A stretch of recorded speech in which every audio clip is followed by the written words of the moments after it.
Thank you so much, Harold, and thanks also to EURAC for this invitation. It's really a pleasure to be here today and to talk with you all about the potential of culture for tourism. As Harold said, I've been studying the topic of culture also in relations to tourism for some years.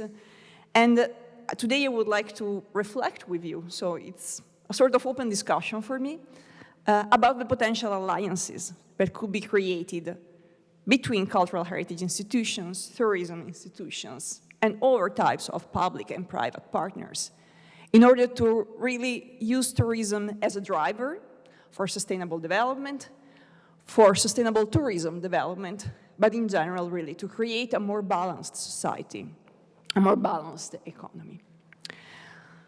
So the topic of cultural heritage as a trigger for urban regeneration, as a trigger for rebranding of territories, it's something which has been going on for quite a while. So cultural heritage is used to regenerate, to rebrand a territory. I'm talking about physical, so tangible cultural heritage, but also intangible cultural heritage. So a lot of traditions, a lot of really inheritance that we are receiving from the past. So urban regeneration was the main focus so far. So a lot of studies are related to the rebranding of cities, to cultural and creative activities. We talked about Linz, you talked about Linz, but I'm thinking also of Vienna, the Museum Quartier of Vienna, it's one of the biggest examples, but there are many other examples. I'm thinking of Dublin, I'm thinking of Glasgow, and Liverpool. Really, we can have several examples of cultural-led urban regeneration. But what I think is interesting in the post-pandemic context, but also in the current moment, it's really a reflection about cultural heritage in terms of rural development. It's something which has already been explored. So the role of cultural heritage in rural context, in rural territories, as a sort of reappropriation of the identity of a territory to be used also for tourism purposes. So it's the reflection on cultural heritage role in tourism, in rural tourism destination. It's something which can be useful also in terms of rethinking of the tourism flows and also as a solution, potential solution to over-tourism. But to me, when I think about cultural heritage and rural territories, I'm thinking about democratization. So making culture accessible, making culture available, not just to people in the urban areas, but also in the rural areas. So it's really a process of democratization of culture, or making culture accessible to everyone, which is also the purpose of culture in general. So this idea of bringing culture to the territories, so not to urban centers, but also to rural areas, it's something which has been going on, again, for some years. I will say approximately 10, 15 years, especially because we are rethinking the territories, not just as examples of development, but really as example of cultural ecosystems. So what are the cultures of the territory in a broader sense? Not just the culture, the tangible ones, but also the intangible ones, the culture intended as practices, the culture intended as connections that are created through cultures, so between cultures and other sectors. This is something which has been studied in terms of governance, in terms of partnerships, in terms of alliances, so public-private partnerships, multi-stakeholder partnerships. But I would like to call them alliances, because these are alliances between cultural heritage and the other sectors, between cultural heritage and the citizens and inhabitants of a territory, and again, between cultural heritage of urban and rural centers. We're starting to reflect on this, so on how we can bring the culture of the city to rural territories in a way which is beneficial for both areas and for both tourists, and local people, so inhabitants of the territories. So what is the potential of these alliances? Can they guarantee a more balanced development? Can they guarantee the democratization of culture, the accessibility of cultures? And what are good examples? What are starting points that we can take as examples for developing this collaboration between urban and rural areas. There are many examples, but today I would like to bring you the example of the Florence area. So an area in Italy which is particularly rich, is in the Tuscany region, which is particularly rich in cultural heritage and particularly targeted as a tourism destination. And in particular, I would like to talk about a project which is called Terre degli Uffizi, so Uffizi territories, Uffizi lands, which has been at the center of a research that I carried out 2 years ago. So Terre degli Uffizi, it's a project which was started as a collaboration between a banking foundation, Fondazione Cassa di Risparmio of Florence, and a very big museum, which is located in Florence, and I'm sure everybody knows, it's Galleria degli Uffizi. So in 2021, they signed a cooperation agreement, which was the result of a long-standing collaboration, long-term collaboration between the Uffizi Gallery, the foundation, and of course, the territory. It was a project which started, therefore, in 2021, and the idea is to create a series of exhibitions that connect the Uffizi Gallery with the territory. So tracing the common points, tracing the common history. The objective is really to use the reputation of the Uffizi Gallery to promote the museums that are small museums located in the territory. The idea is to make it become a permanent initiative, to be carried out also in the future. So why is it interesting and why maybe it is easier to implement it initially in the Tuscany region? First of all, because of the particular characteristics of this region. So you know all Tuscany, as I said, a very attractive region in Italy for tourism. Florence in particular, particularly attractive. We have 15 million tourist overnight stays, so 20 times the population. So clearly we have a problem here also in terms of rebalancing. In Florence, there are two of the most visited museums in Italy, and I will say also in the world, which are the Uffizi Galleries and the Galleria dell'Accademia. But what tourists usually don't know is that there are around 550 museums in this region, in the Tuscany territory. Small museums in small centers. And this is actually a problem because while in Florence there is an overflow of tourism, which is sometimes not really manageable, small museums, which have very interesting also cultural heritage, are not enhanced enough. They are not attractive enough for big tourism flows. So the region reflected on this, and in particular, what I find interesting is that the Uffizi Gallery reflected on it. So how can we help this small museum to become more attractive and to have to give more relevance to their heritage? So the Uffizi, as I said, it's a very big museum. We have had around 5 million visitors in 2023. There was a very visionary director, who is Heike Smith, which recently resigned, and the new director is Simone Verde, but this project is particularly related to his vision. Decided to launch a series of initiatives to rebalance this collaboration with diffusion of the heritage between the urban city and the territory of the Tuscany region. They launched a series of initiatives. The first one was the Uffizi Diffusi. So Uffizi Diffusi is a project which brings the artworks of the Uffizi Gallery to different museums in the territory with specific exhibition to enhance these, to make more visible these artworks.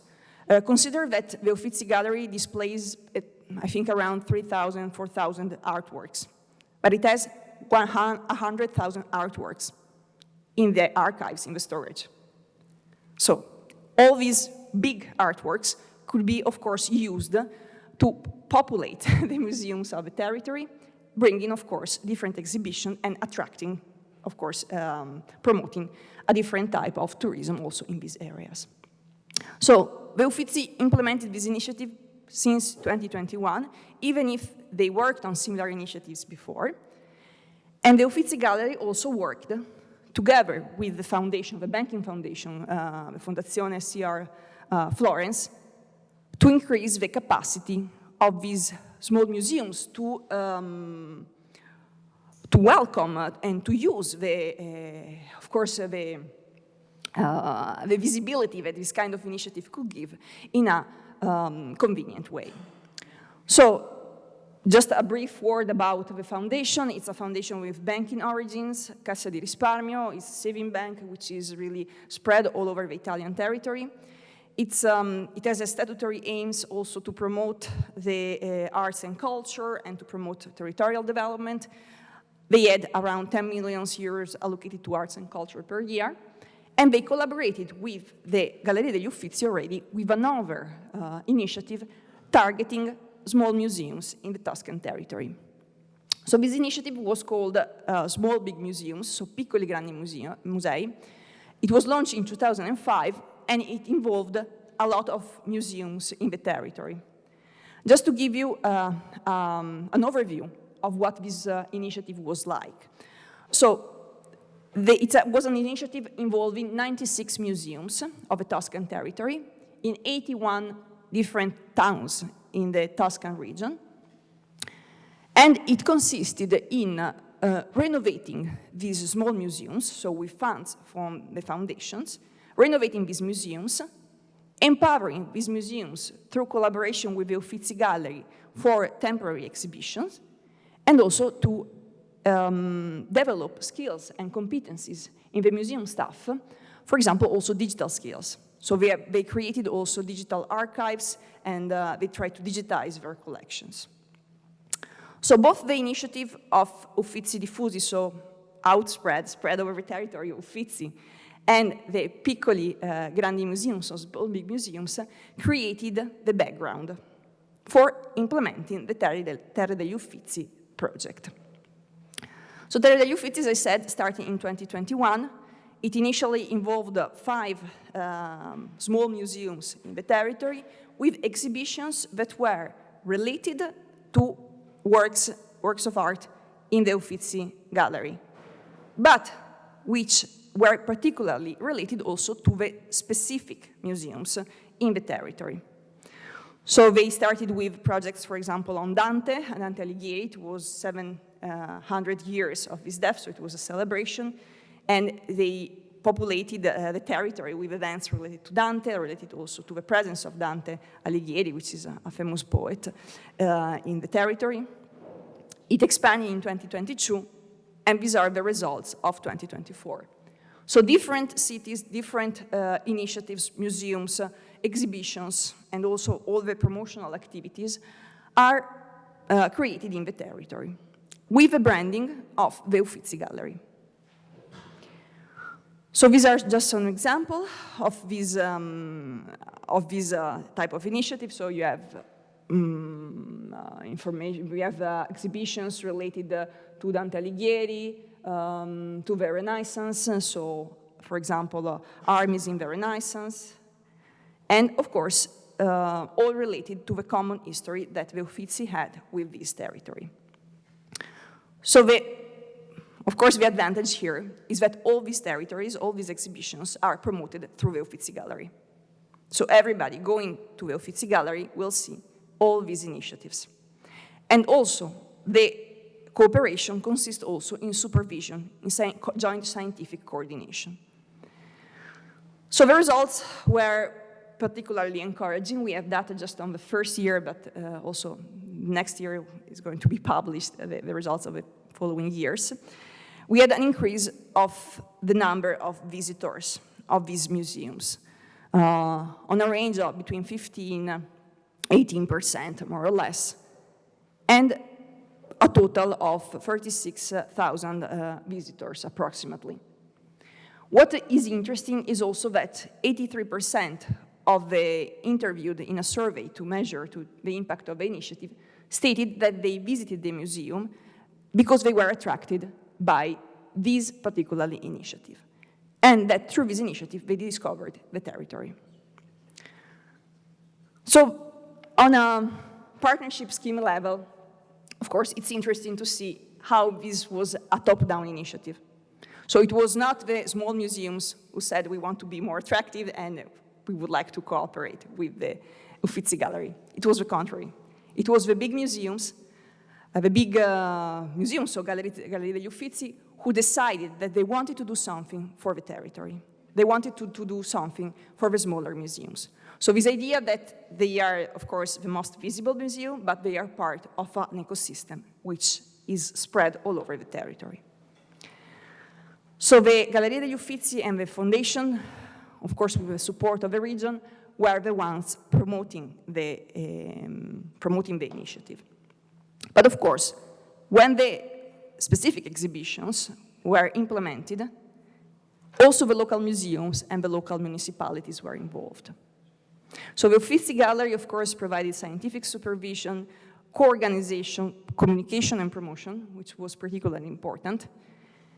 The Fondazione provided funding, communication, and supervision of the partnership in terms of really of the cooperation schemes.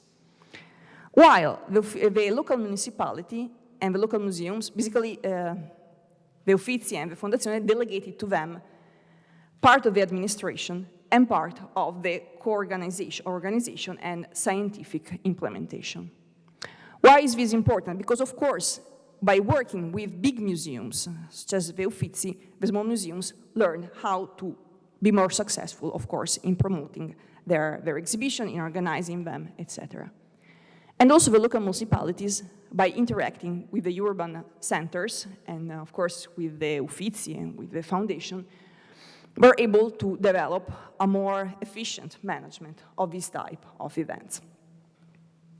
So in short, this is just an example, but as you can see, it's interesting to understand how this big urban center, could be connected through cultural heritage to smaller center and to smaller museums. What we are seeing is a top-down project, which nevertheless involve the participation, active participation of the different small museums and small centers. But we can think of it as a first example. It was a flexible schemes. They were ad hoc, specific agreements with each of the museums and with each of the local municipalities which were involved in the project, based on the characteristics, of course, of the different municipalities and of the different museums. But I think this is something we can reflect on. So using cultural heritage, renowned one, to promote small ones, okay, small centers for cultural heritage. And I think these broader alliances are maybe a way to go in order also to rebalance not just the access of culture, but maybe also tourism flows or the tourism development. This is not the only initiative. Venice is also implementing something similar with the territory. And also, of course, we need to have really a long-term perspective, a longitudinal perspective, to understand how this is working, if it's working, and what is the level that can be further implemented in the future. Okay, so I'll leave you with this, and of course, if you have questions.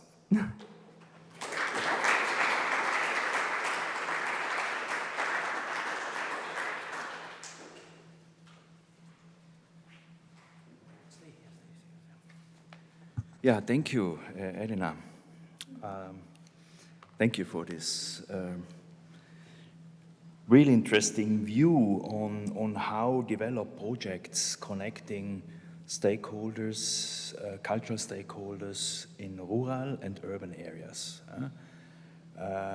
And that brings me back to the discussion we had yesterday. Even if the discussion of yesterday was linked very close to the cultural, to the natural heritage of Dolomites, but nevertheless, I'm looking to Christine. Just before, in the morning, we discussed about the culture of the mountains. Is the culture and the values of the mountains, are they understood by people, especially coming from these urban areas. It looks like a bigger problem we have there. Yeah? So how bring together rural and urban areas also from this point of this values point of view? So my question is, first of all, related to your case study. What are the so is this cooperation, is the establishment of the alliance between the rural and the urban areas with Uffizi, Terre degli Uffizi, is this value driven or not? What are the values? Of what values are you discussing here? So we are talking about culture, but what is the value set behind? So what means Uffizi? What are the values? Dante, you were talking about Dante. Well, this is one case, no doubt. But what about values? Well, thank you for this question, and I'm really sorry that I missed the conversation yesterday because I guess it was really interesting, and also, must have been very interesting also to reflect together on this. So what I think here is that Uffizi is thinking of culture as a result, cultural values. So cultural values are the values that are driving the project. But the idea is that culture is not the result of a city, it's the result of a territory. So when they, this is of course my opinion, when they decide to connect with a territory, is to demonstrate that they have a common value, which is, showed in the Uffizi Gallery, but it's the result of a history of the territory. So cultural values, cultural heritage values, I will say, are the common driver of this project. And it's also, I think what drove the small museums to collaborate with the big museums, because we could have said, okay, we will disappear if we collaborate with you. But they said, no, we want to collaborate because we think that we have in common a lot and that we can develop something together, which is creating value. And the second value that I think it's driving these projects, it's the value related to the democratization of culture. So culture should not be accessible just to a specific part of the tourist or the population, but it should be accessible to everyone, to every territory.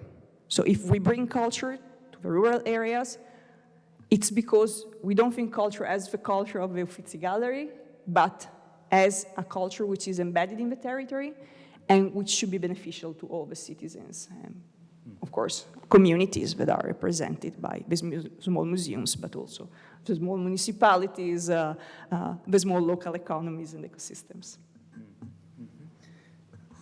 So looking again to colleagues from the UNESCO front, I have two thoughts.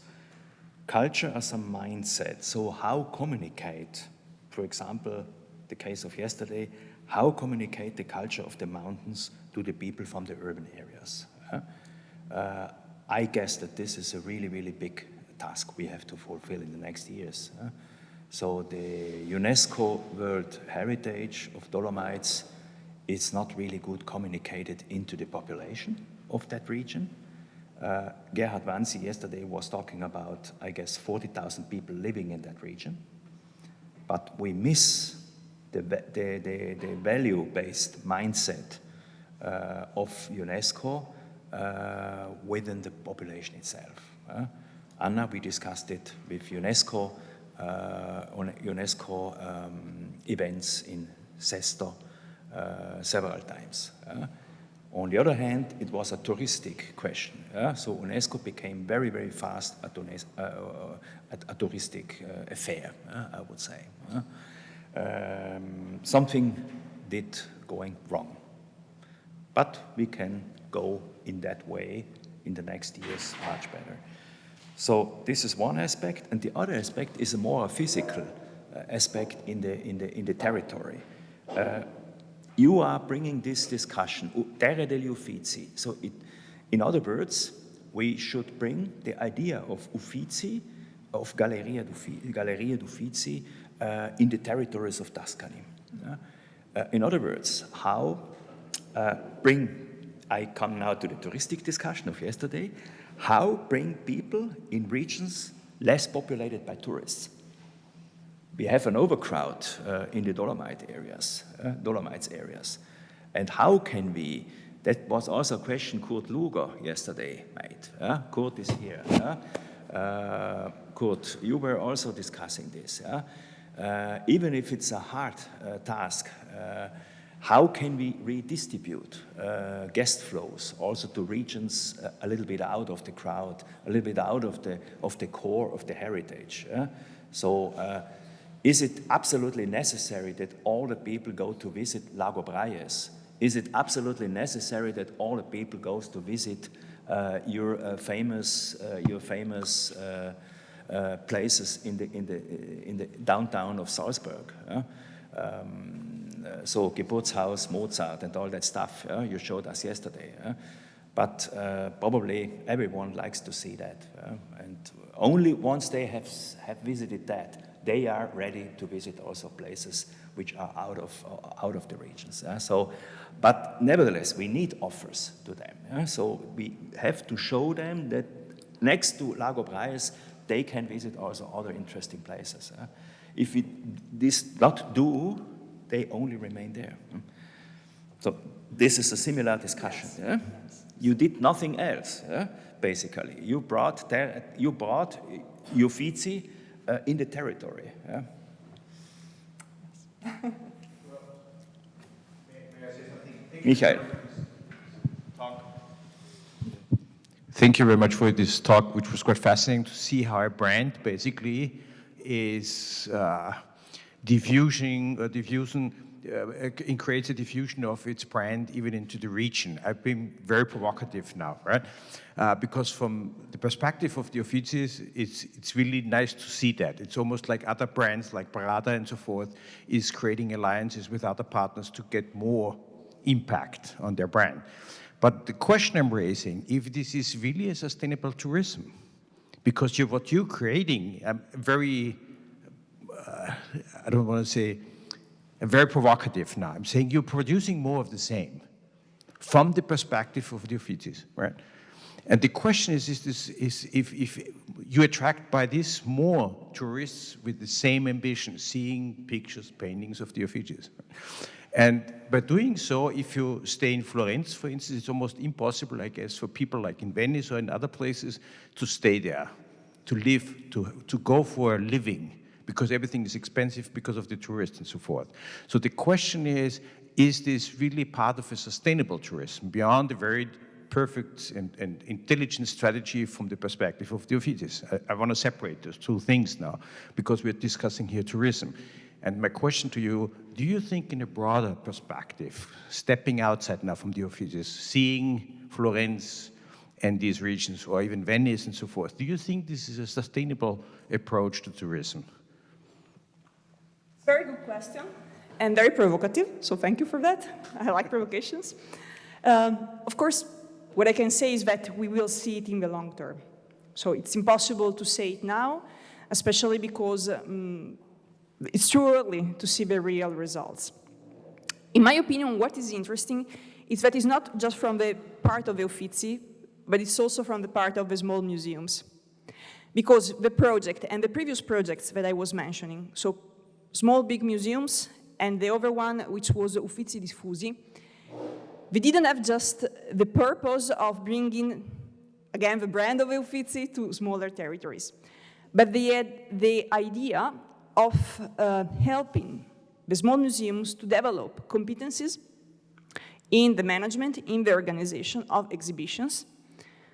Also, the local municipalities were involved, so we hope that also local municipalities, so small municipalities, could acquire competencies in attraction of tourists, of course, and also in enhancing also the contribution of the locals. So I think it was an empowerment process that they are setting up. Usually when the small museums, small centers are empowered in a better management of cultural initiatives and tourism flows, maybe in the long term, They will reflect and they will develop competencies also in relation to the sustainability of these projects. The problem of small museums if they are not financially sustainable. Okay, this is something which in the museum sector it's a de facto. So while the Uffizi galleries, apart from receiving an enormous amount of public funding, it's also having a lot of income from the tickets, but also from other activities. So they are perfectly financially sustainable. The small museums in the territory, they are not financially sustainable. They rely on public funding. So if they are little by little empowered and they learn how to use their heritage, how to use the connections with the territory, but also the competencies, it's, in my opinion, unsustainable that you have, for example, an IT expert for each of the small museums. You need to share it, because otherwise it's not financially viable. So I think if they learn, first of all, that they can develop these skills. Second, that they can connect and share resources, brand new resources, human resources, whatever. I think in the long term, this is sustainable in terms of economic sustainability.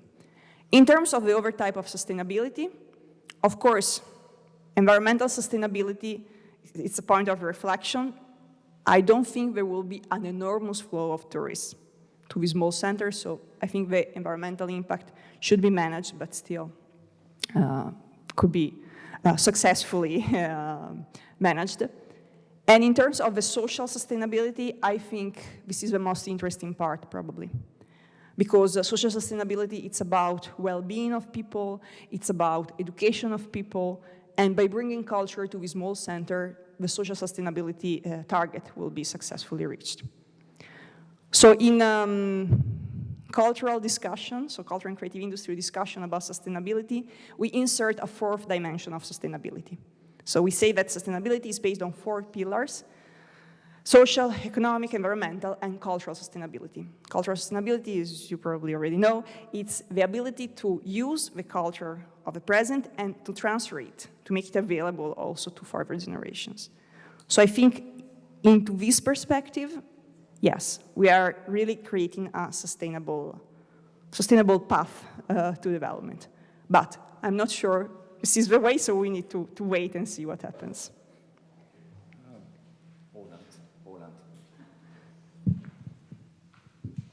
Thank you. Thank you for this nice presentation. I have a less provocative question, which nevertheless is going back to the topic of our conference.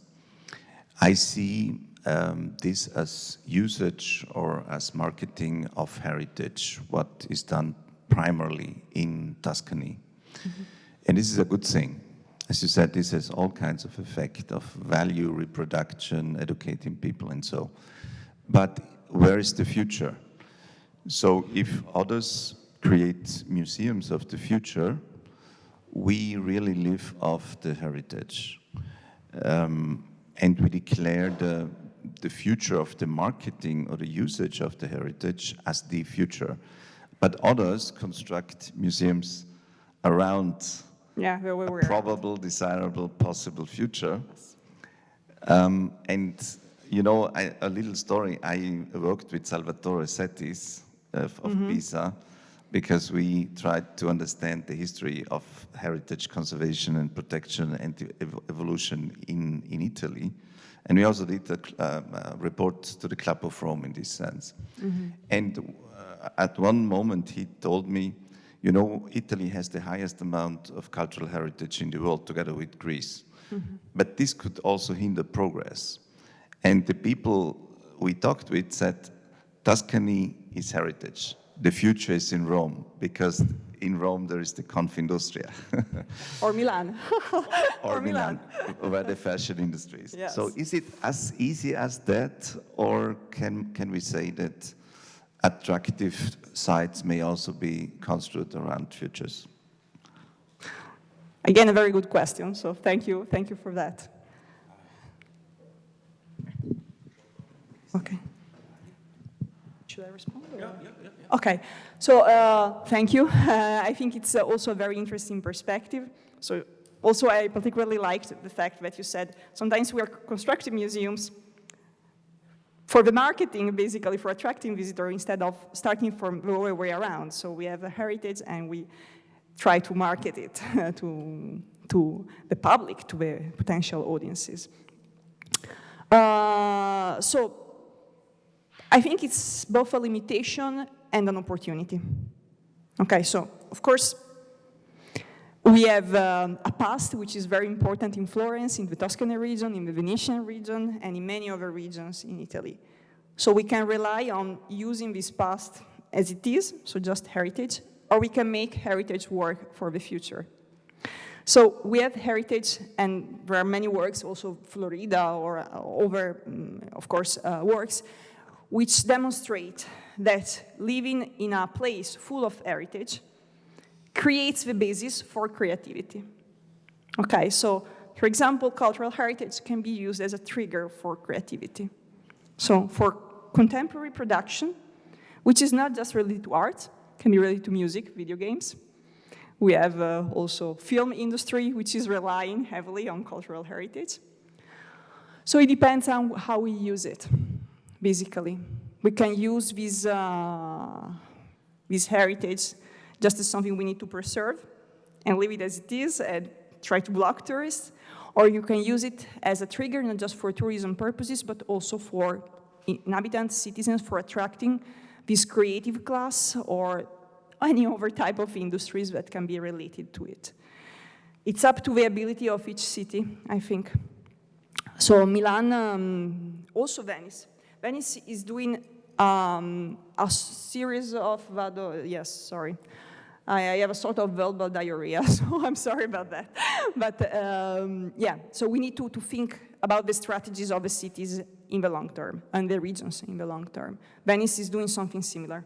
Okay, so big heritage, of course, but it is promoting contemporary cultural production, it's contemporary cinema, etc. So it's, of course, thinking of the future.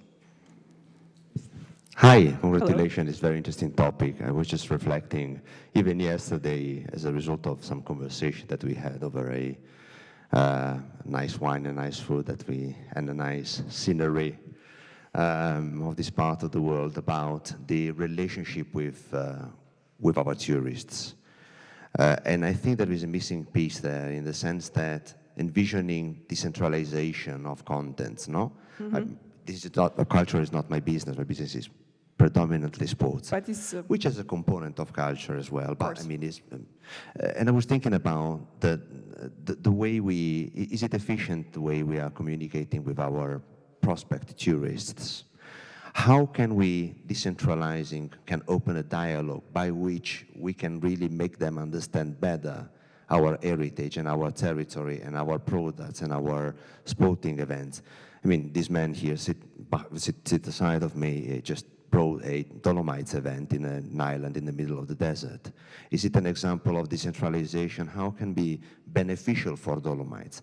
Certainly, now, he opened a narrative in between people very far from the Dolomites to be interested in a content that very successfully happened in the Dolomites.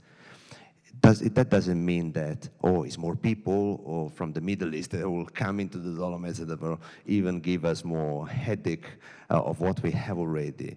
At the contrary, I think that is an opportunity to start connecting with these people and start to talk with these people in preparation of what we can give them to explore within our heritage and within our destination. So I just really would love to understand what is the take of the room on this kind of a hidden missing piece. Okay, we do a lot to promote UNESCO. It's a UNESCO heritage, let's go and see it.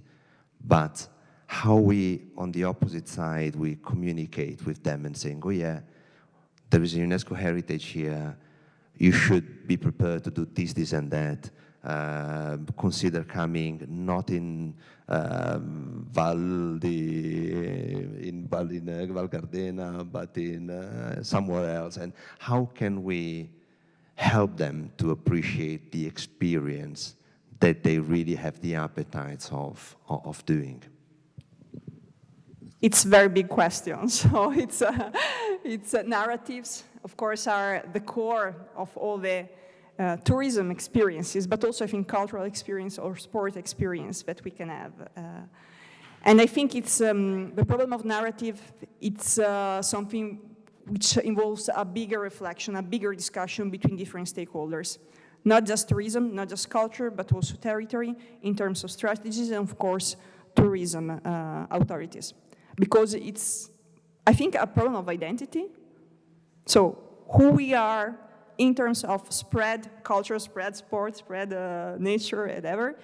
And on the basis of this identity, how can we join forces to create narratives that are suitable for different type of audience, but also attractive and effective in communicating this. Thank you. Christine Pfeiffer, I'm working for UNESCO and covering, let's say, the futures part. So just by using this hat now, I have the pleasure of living more or less 20 years in Rome, so I know about the great heritage and I enjoy it every day. But just by thinking now really in line with the provocative thought, without being too provocative, I was thinking what I feel is missing a bit from a futures perspective is, okay, you have a great offer. You speak to many people. It's amazing. There is a lot. But what we should do is turning that around and say, what tourists do we want? Yes. What should they be looking for? Because we can cover everything, because you have everything. But is it exactly that we want the same Florence tourists to go to those little museums? Is it exactly what we want? Because he is right. Nobody will ever skip Uffizi to see a wonderful second-class museum somewhere else. No, this won't happen. So you can say, we were thinking about, you say, go to that museum and you skip the line from Uffizi.